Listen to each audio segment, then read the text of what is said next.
Welcome to Blizzard Fire. We hope this video helps fire up your solution.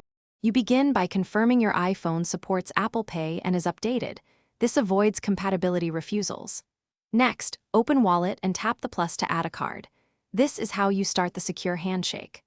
Once done, position the card in the camera frame or enter details manually, because either method completes the data transfer. Make sure to accept terms when prompted and prepare to verify with SMS, email, or your bank app for final authorization. You now handle verification and bank checks. This is where most failures occur because banks block unrecognized devices. Start verification immediately when prompted. SMS or your bank app usually authorizes instantly. If a decline happens, manually enter card info and confirm billing address matches bank records, because mismatches trigger rejections. Once done, toggle cellular and Wi-Fi or switch to another network, and contact your card issuer if a security block persists, so they can clear the transaction. You finish by confirming the card is listed in Wallet and set as desired.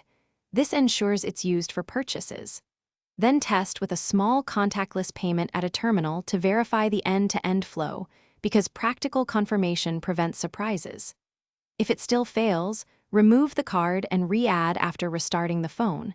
Once done, reset network settings or contact the bank for a device authorization. A key tip: temporary bank blocks are common.